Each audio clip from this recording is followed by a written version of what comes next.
Welcome to the Victoria Anarchist Book Fair's week of podcasts featuring local, national, and international activists and authors. Due to the ongoing global pandemic, the Book Fair Collective decided to move their event online again this year. So for the second year in a row, From Embers is teaming up with the Victoria Anarchist Book Fair to release presentations over our podcast platform. Recordings of these voices of resistance were conducted on unceded Indigenous territories across so-called British Columbia and beyond. For more information about the book fair and a full schedule of online events this week, check out victoriaanarchistbookfair.ca, and listeners in the Victoria area are encouraged to visit Camus Books at 2620 Quadra Street or online at camus.ca for anarchist publications and more.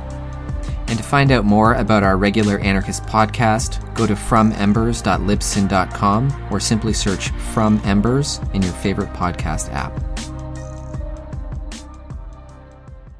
Welcome to the Victoria Anarchist Book Fair podcast series. It's our 15th event over the last decade and a bit.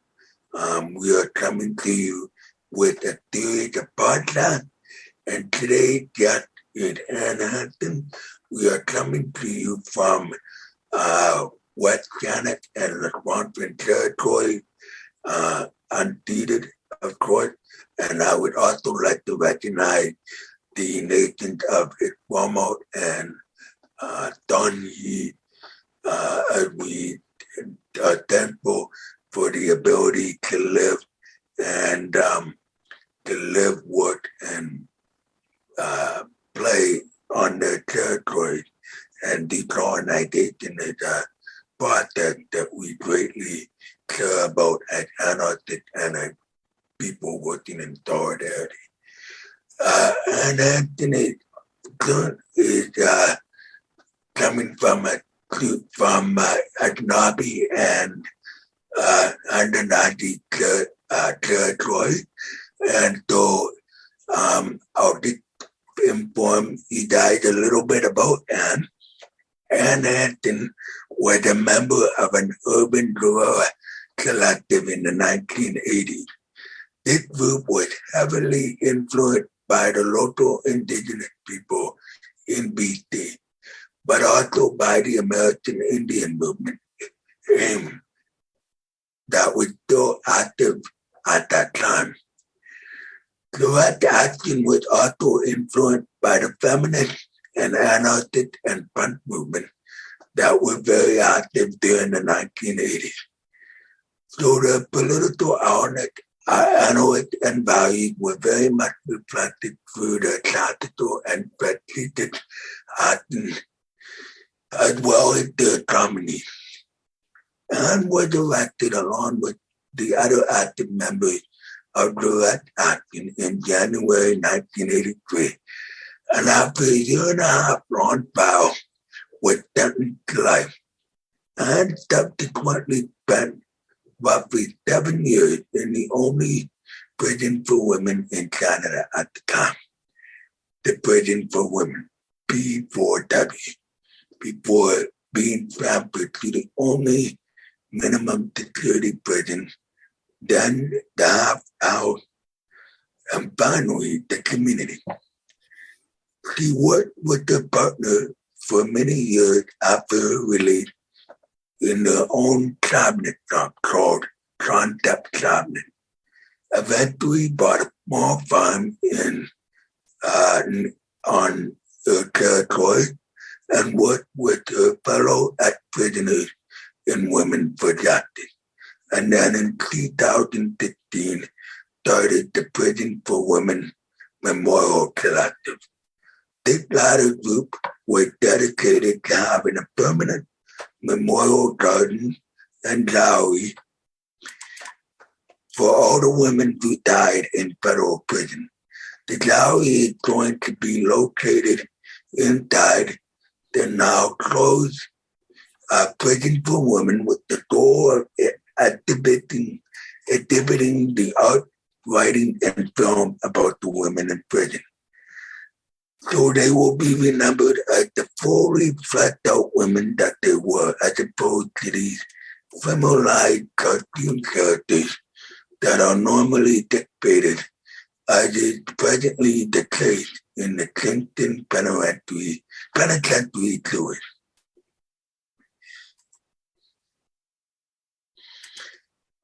So, before I start with the questions, I would also like to mention that Anne is the author of two books: Direct Action, Memoirs of an Urban Guerilla, and Taking the Rap, Women Doing Time for Society Crime. So welcome, Anne. We're very happy to have you here today. And my first question for you is, you recently showed a video for women who died while in prison in the Prison for Women. When was the memorial? What was it about? And how many people participated?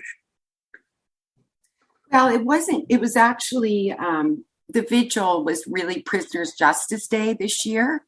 Every year we celebrate the Prisoners' Justice Day at the old Prison for Women. And that is where we meet, and that is where we've been fighting for a memorial garden and a gallery for really since about 2016. And the point of it is we have a healing circle that is organized by the Indigenous community here. And so the healing circle is what it describes. It's an Indigenous ceremony, and it is a healing ceremony. And then we have just a gathering after where people can speak and we eat and stuff. But, across Canada, and I think in the States, I think some places also recognize Prisoners' Justice Day as well. And it started back in 1974 when Eddie Nalen, he was, he slashed in segregation. He'd been an activist and had been in segregation for a long time in Millhaven. And the other guys on the unit knew that he was bleeding out, and they pushed the emergency buttons, and the guards had dismembered them so they didn't work. So no one arrived, and he bled to death. And then the next year, Landers died basically of a heart attack, another activist prisoner who has been in segregation for a long time. Bobby Landers, I believe was his name. And so the prisoners started in Millhaven every year on August 10th, a day to remember all the prisoners who died in prison, in particular unnatural deaths. And I didn't realize it for a long time, but the prisoners in Millhaven had actually raised money, and they buried Eddie Nalen and Bobby Landers in a cemetery here in Kingston. And so we've gone there quite often to honor them, and also Prisoners' Justice Day. And I thought it was quite cool that the guys had raised the money to bury them, because that's one of the problems. So frequently prisoners are not, they die. And I don't want to say it's the same sort of thing as what has happened in the residential schools, but I'll speak a little, just for a minute here, about what's gone on with women who died in the Prison for Women. Before 1970, it was pretty much routine procedure that if women died in the Prison for Women, and it was the only prison in Canada for federally sentenced women.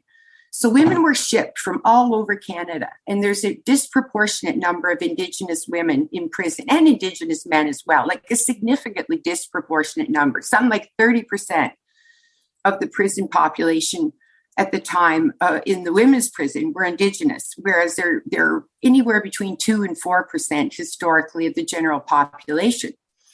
So that it goes without saying that a lot of these women were coming from remote areas of Canada, and some of them may have lost, their families may have lost track of them even before they went to prison. So it wasn't totally unheard of for women to die in the prison for women. It opened in 1935, by the way, for women to die, and nobody would claim them. No family members would know even that they died. Let's just say, they could have come from northern BC, a reserve that may not even have been accessible by vehicle.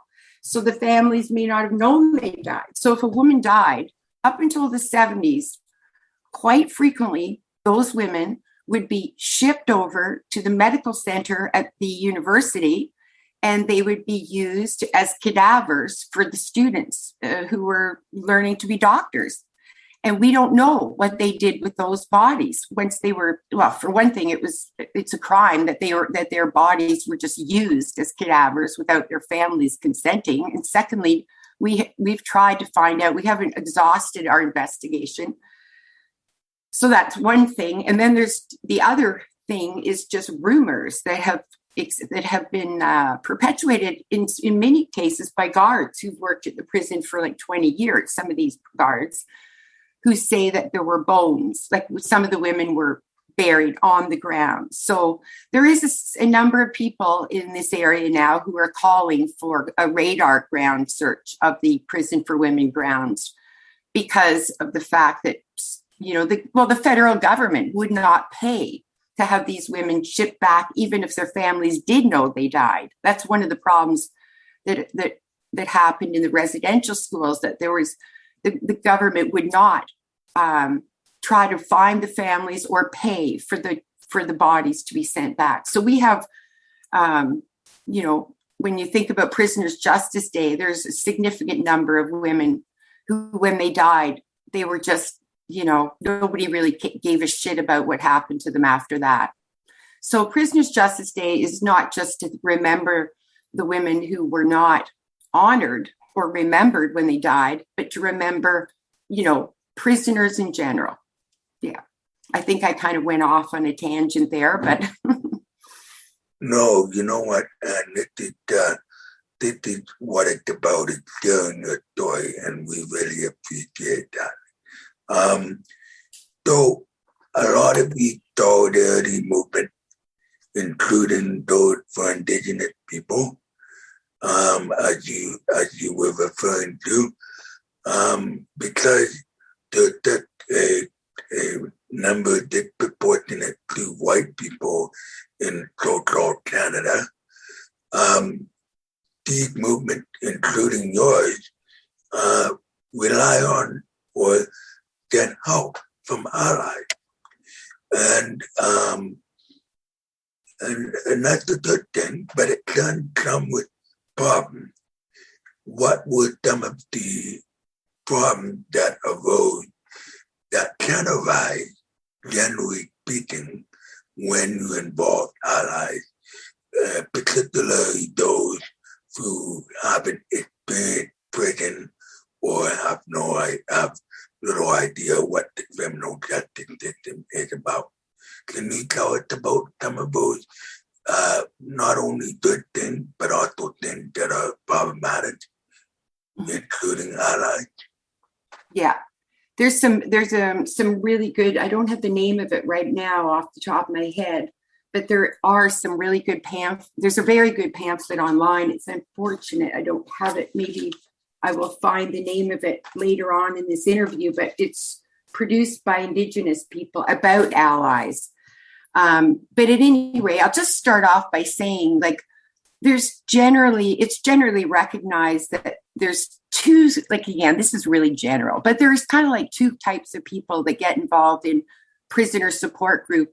And one of them you could say would be sort of liberal charitable people, and the other would be allies. And the group of people who could be classified as sort of working under a charitable or liberal umbrella are people who feel sorry for prisoners and have pity upon them and want to help them. So the problem with that kind of a person who's helping is that they don't recognize that many of the reasons that people are in prison is for systemic reasons like colonialism, racism, sexism, poverty, in, capitalism are the factors that play the main role in criminalizing people. It's not that nobody's born a criminal. So there's these factors that come into play in so many people's lives. It's just a matter of, perhaps the social class you're born into. And the people who are trying to help prisoners, but that are coming from this sort of pro-capitalist democratic system and support that system, are feeling sorry and wanting to help people, but they don't actually change the conditions or even attempt to change the conditions that force people into a criminal lifestyle. And they also sort of belittle the people as well, because prisoners are by and large not stupid people or weak people or people who have no idea why they're there. In fact, that's the thing that I think would shock most people if they went to jail, would be just how strong and intelligent prisoners are and how angry people can get when they're prisoners and find people coming in who feel sorry for them, think they're stupid, So there's that person, that, again, generalizations. There's still good people even within that category. And then there's generally the other group of people. Now, the ideal ally is someone who sees themselves as working side by side with prisoners, like that they're equals, except that the prisoner has been in some ways a victim of the systemic features of our society that lead to criminalization. They don't pity the prisoners. They're not out there trying to fix things for the prisoners. They are trying to change the system. They're trying to change conditions that are oppressive within the prison, and also the conditions within our society that create the conditions that lead to crime. Extreme poverty. Again, I'm not going to keep repeating them, but colonialism, racism. Like, it's a statistic that is consistent for decades that within the women's prison population, 80% of women have been either physically and or sexually abused. So that is not a coincidence. That statistic is consistent throughout time. So obviously sexual abuse plays a role in criminalization. So we had some experiences with I'll just say students and academics in general. And, we had, as people would in any city or town, there's always, students who are eager to work with either prisoners or Indigenous people or drug addicts or homeless people.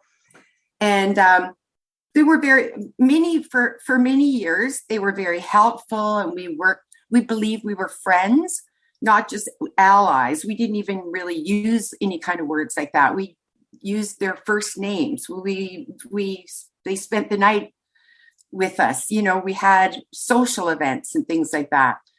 But then in the last year, we had this traumatizing event where a group of women who were in our collective, that were all academics, started a second group. They'd been with us for 2 years. So they met other prisoners, they knew us, and there was like 5 of us who have lived experience, which is pretty high ratio, really, because really it's not, in my past, and I've worked in prison abolition groups for many, many years, it's not that often you have people who've been in prison who are working in those groups. So for there to be just 5 of us in this group was pretty significant. And so they started a second group, and we didn't know about it. Like, they did not invite us. They had separate meetings, but they could not. But what their goal was to take the art. Like, they went out of their way to access other women who'd been in prison by knowing us and hearing us mention their names, and access their artwork, and surreptitiously applied for grants and loans to go on a tour with this art. And they apparently got something like $8,000 in loans and grants from the university and other places, or the place of education, we will say, because there's a number of places where they have like colleges and universities in this area. And we just found out because it was inevitable. I don't know how they could have thought. I guess they thought we were stupid. But, when you work with all the different radicals and activists in your community, we started hearing about this second group. And we started asking about it. And they simply wouldn't tell us. So we eventually had couple of Zoom meetings and interrogated them. And they finally said, well, yes, we started this other group.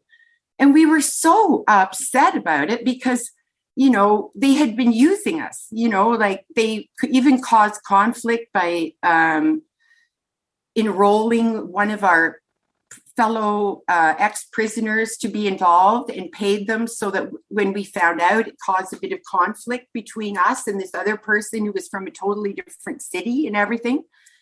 And why would they exclude us? We never did get an answer to that. The only thing we could think of was they limited their membership to only the students. There was not one person involved who's had lived experience except towards the end where they recruited this person and paid them to be involved, So we actually had a meeting and we kicked all the academics out of our group, which in a way, it was traumatic because, like I said, we didn't think of them as allies. We didn't use that word. Oh, they're allies. They were our friends.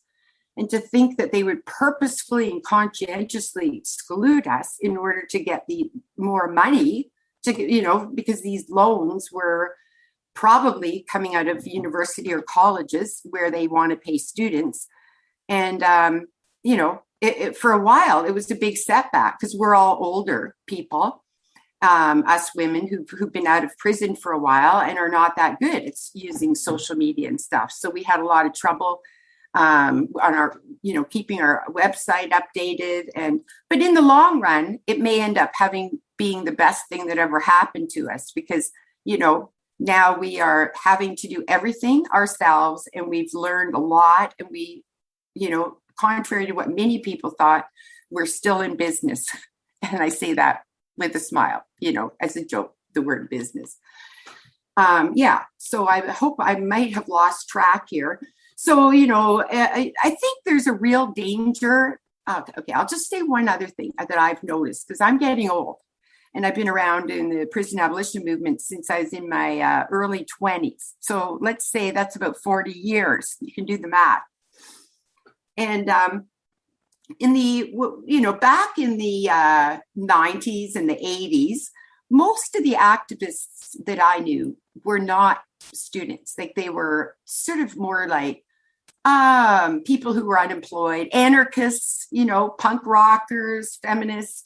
But in my early years, it wasn't something that so many students were attracted to. And I think as well that the universities didn't have these specialized courses related to prison. Like I know now there's many universities that have what they call prison critical studies classes. And I think things like departments like criminology and sociology, there's a lot of students now that are studying prison, in general. Like, I don't know, whether it's the psychological angle or just generally the study of prisons and correctional services and criminal justice system in general. So I think a lot of people who are very well-meaning are becoming activists. Like I know across the country, there are groups that are like one big group that, okay, I'm going to name this one group, which I actually think highly of. So I'm not naming this group because they are not the group that I'm talking about here, by the way.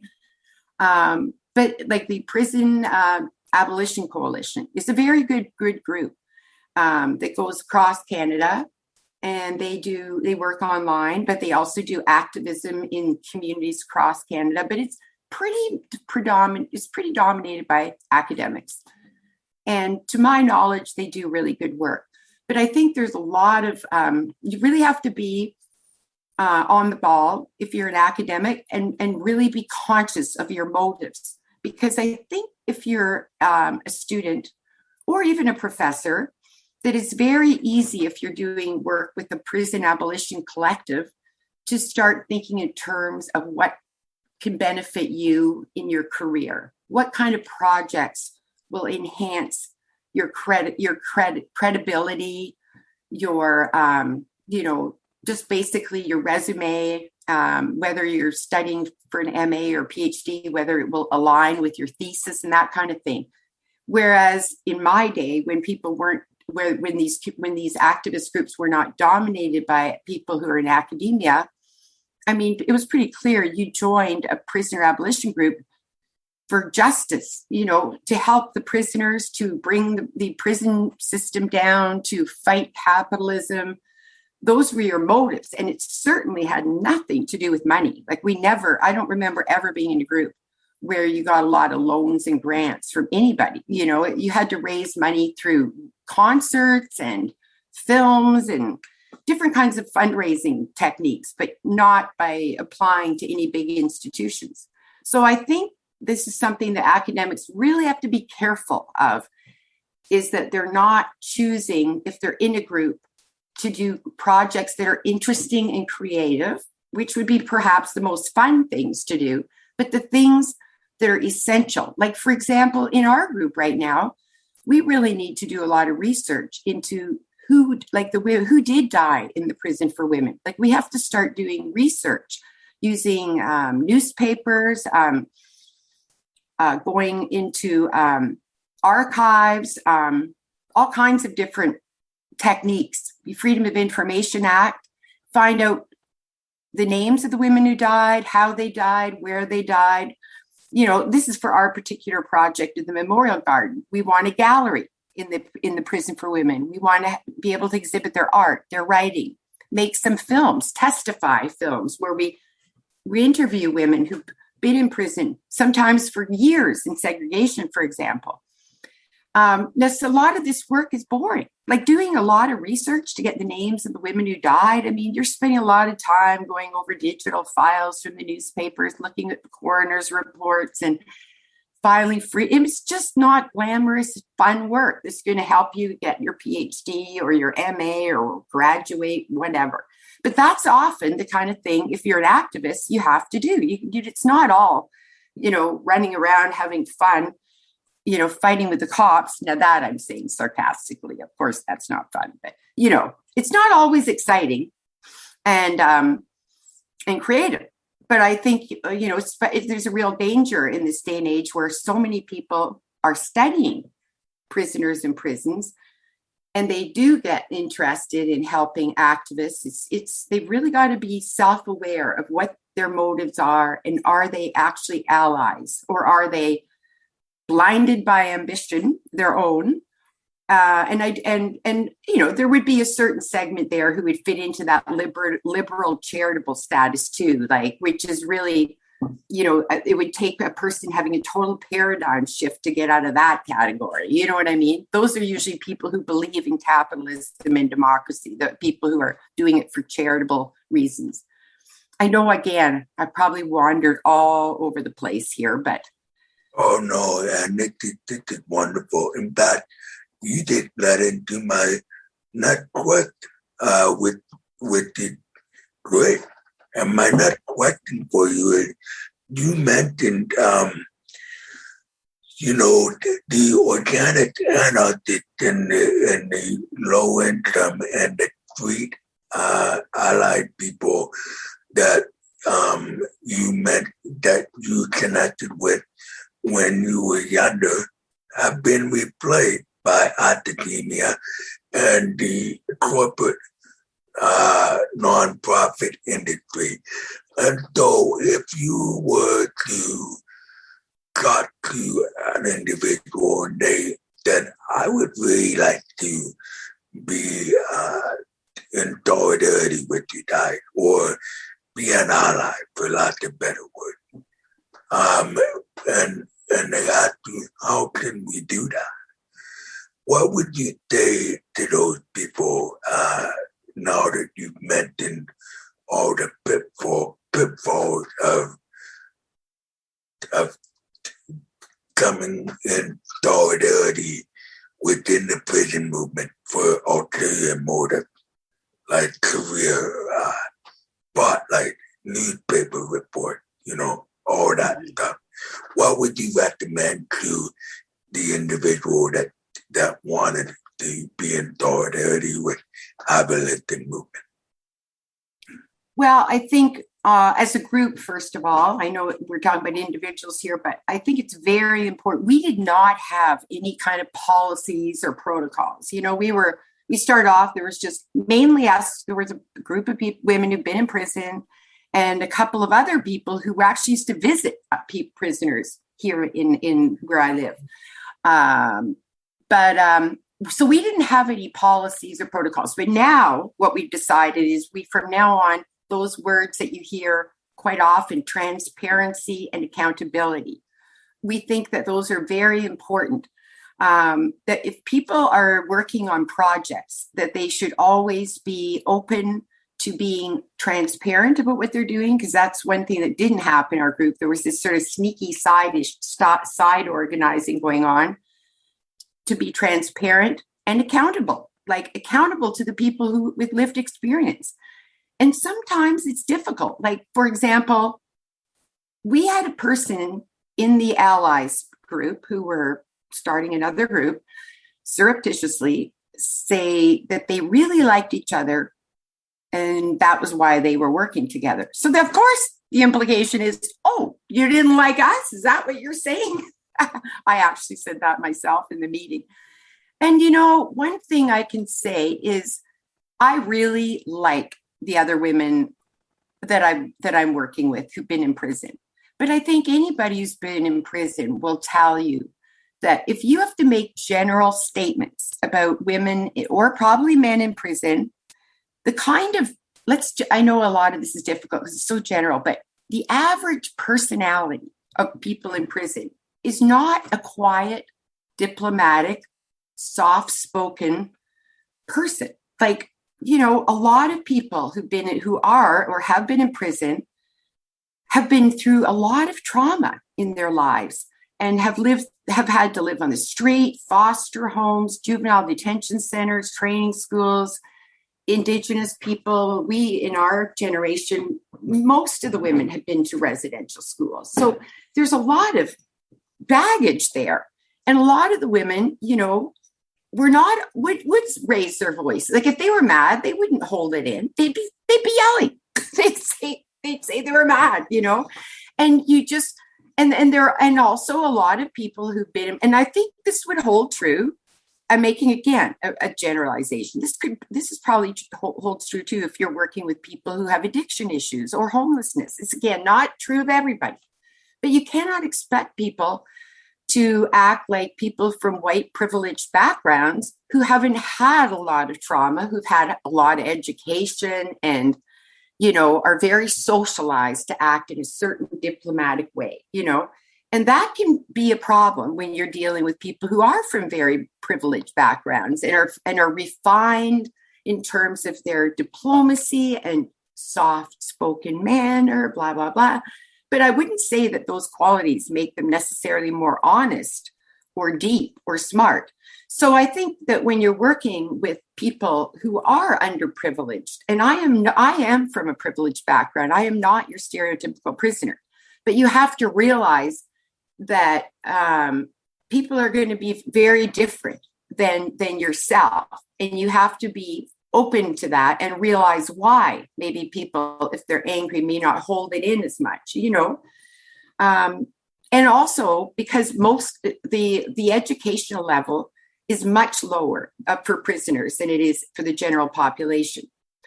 And so a lot of people are illiterate, or even if they're literate, maybe not as literate as, let's say, in particular people from academia, but that has nothing to do with intelligence.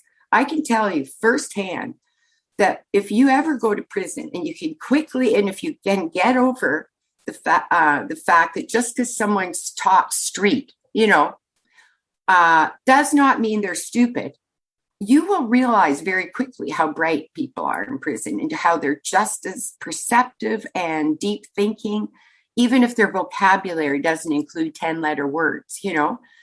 And that is a problem that I've found a lot of people who don't come from underprivileged backgrounds or non-white backgrounds have, is that they just have this superior attitude because they are educated, and they assume that if someone doesn't speak from a middle-class academic, way of speaking, that is the equal with stupidity.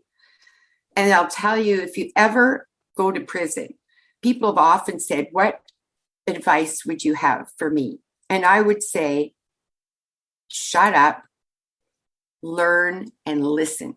Because the thing that people who are in prison hate the most is a prisoner who comes in there and they can smell this, like this attitude of, I'm coming in here and I'm going to teach you people.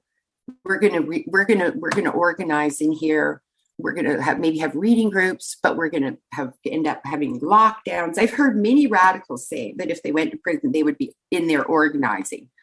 But if you go into a prison setting and assume that you will be able to just walk in there and start talking to people and organize them, you'll have another thing coming. Because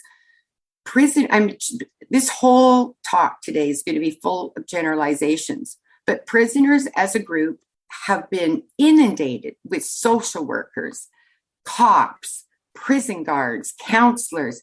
And the thing they are so sensitive to is people who are patronizing, who think they know more than them, are always telling them what to do, and they don't like it because they are smart. And the people who are being patronizing know nothing about what they have experienced. Because I have to admit, I would even go to training school or a residential school or in a foster family. I wasn't sexually abused. And I couldn't tell you what that would be like, even though most of the people I know have been through that. It's a totally different world, and being in prison for years is a totally different world. So any activists who go to prison, I think it would be a huge mistake to go in there and just assume that you could organize the prison population to become more aware and resist and all this. And the best thing to do for your own health and sanity is to just go in there and be quiet, observe and listen, and you will be invited in when you're ready. People will start to approach you and talk, and then as equals, if people are ready to resist, because the consequences are extreme in prison compared to out here, just the slightest little charge and you've lost contact with your family, trailer visits with your kids, all that stuff is gone. So you learn really quickly that resistance can be something incredibly tiny, like, telling a guard to fuck off can be the end of a trailer visit with your kids. But I'm getting, again, carried away here on this one question. So I don't even know if I answered what you asked me. And you more than answered. You taught me and prospective listeners so much with these answers and these generalizations and these examples. These are so invaluable for those of us who want to stand in authentic solidarity with you guys. And that leads me to my next question. So you mentioned that you were born into privilege, and somebody like myself was also born into privilege. And so how can, but there is this perception that in mainstream colonized white supremacist society that the prisoners, inmates are the lowest of the low, and they're not human, and yet they should be given basic rights, but that's about it. And there shouldn't be any real rehabilitation process because that would cost too much money. So all mainstream society where I'm from has all these perceptions of incarceration. So how do we become proactive in changing those perspectives and getting into a position where we can say, no, I don't agree with those perceptions of the criminal, of people who are incarcerated by the state. I want to do better. I want to break these stereotypes.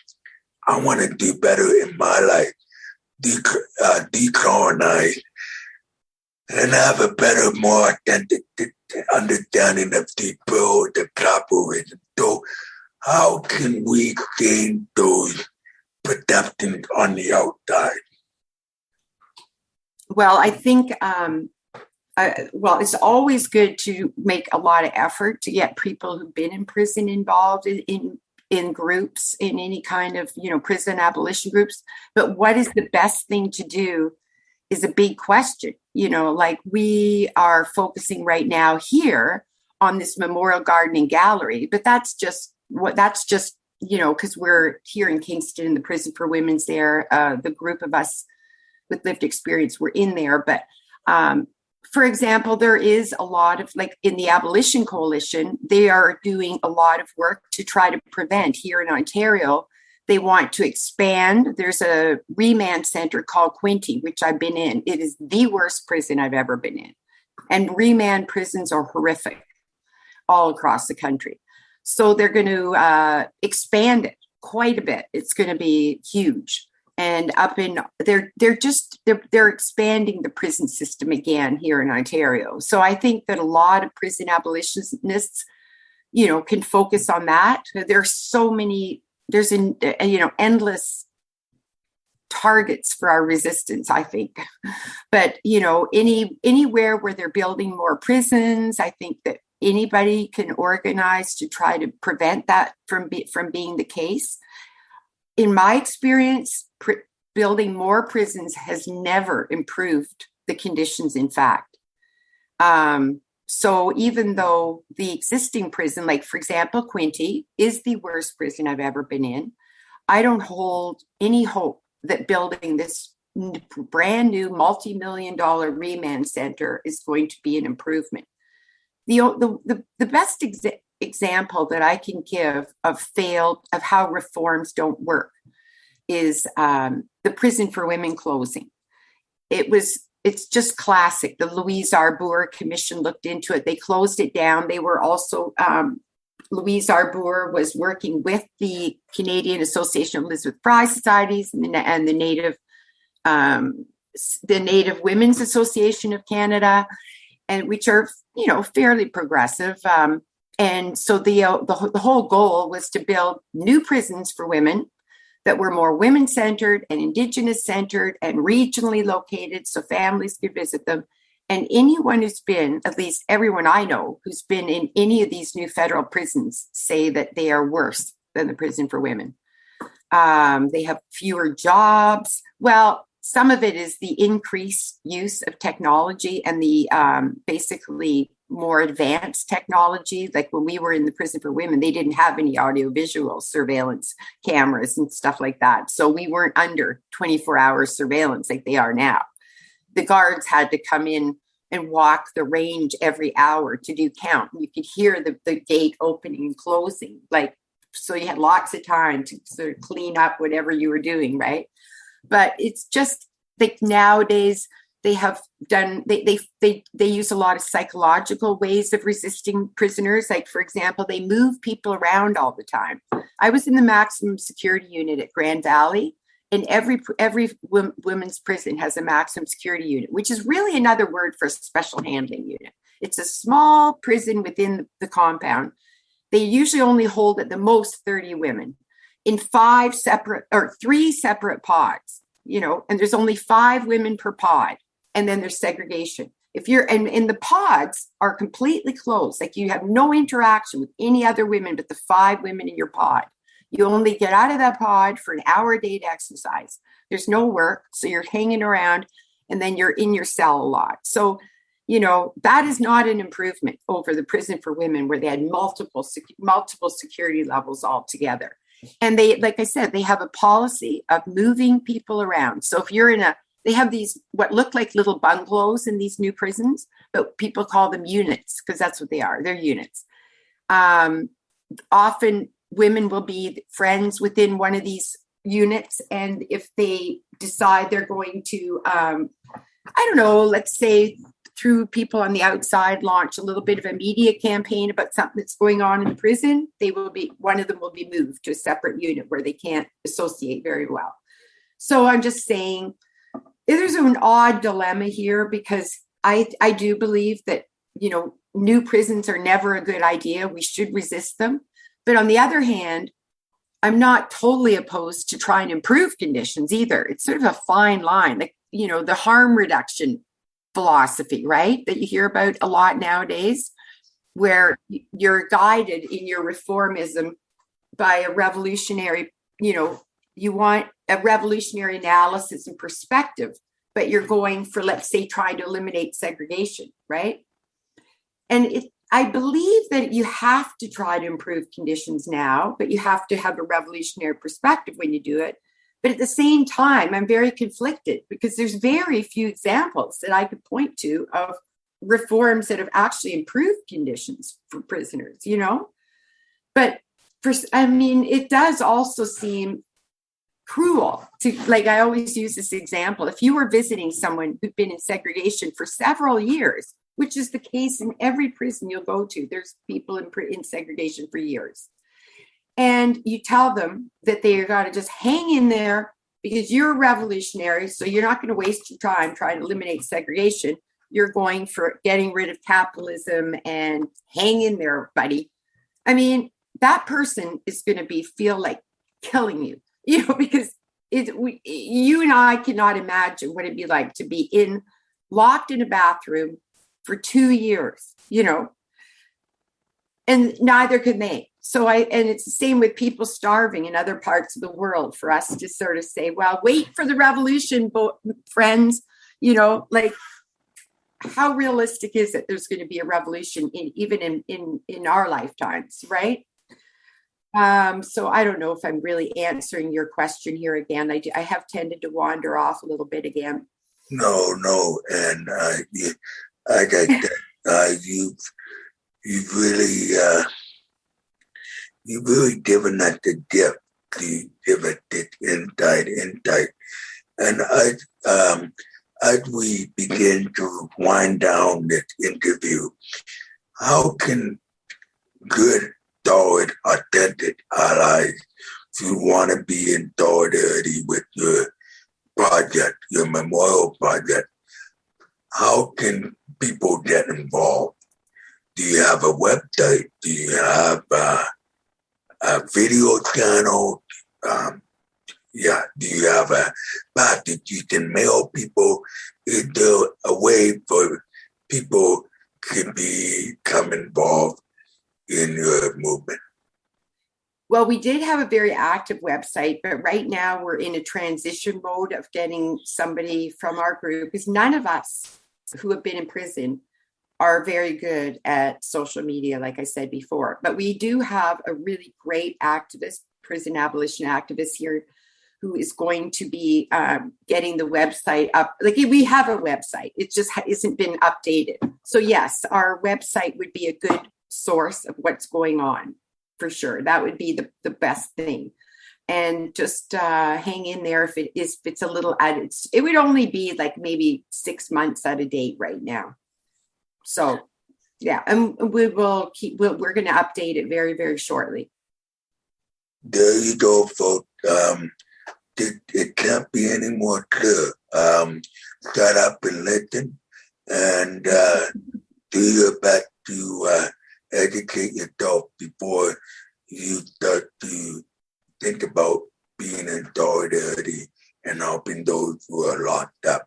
And I want to remind people that they can pick up and support direct action urban of a Memoirs of an Urban Guerilla, and a newer book, what's it called, Anne? Taking the Rap. Women doing crime for society's, women doing time for society's crime. Yeah, I remember it now. You can pick both up at German info shop in bookstore on Quadra Street in so-called Victoria on the unceded Lekwungen and overlapping West Canada territory. So without any further ado, I'd like to thank you again, Anne, for your time and for giving us peek into your lived experiences. And let's do this again. And on behalf of the Victoria Anarchist Book Fair Collective, we're with you, and we wish you all the best in your future project, with helping us remember those who have died in prison. And thank you so much for that. So, the end. You're listening to a Channel Zero Network podcast. The Channel Zero Network is a decentralized network of anarchist podcasts bringing you analysis of current events, media criticism, rebellious music, interviews with academics and authors, how-tos, and so much more. This is The Final Straw Radio, a weekly anarchist and anti-authoritarian radio show broadcasting out of occupied Salagi land in southern Appalachia. Hello, and welcome to Live Like the World is Dying, your podcast for what feels like the end times. I'm your host, Margaret Killjoy. What's up, y'all? I'm Pearson, host of Coffee with Comrades. You've been listening to Rebel Steps. I'm your host, Liz. Believe in yourself, trust one another, and get organized. Hello, this is Linda. You're listening to Subversion 1312 on the Channel Zero Network. Whether you are anarcho-curious or a hardened militant, CZN's ever-growing roster of programs has something for you. Head over to channelzeronetwork.com to find out more.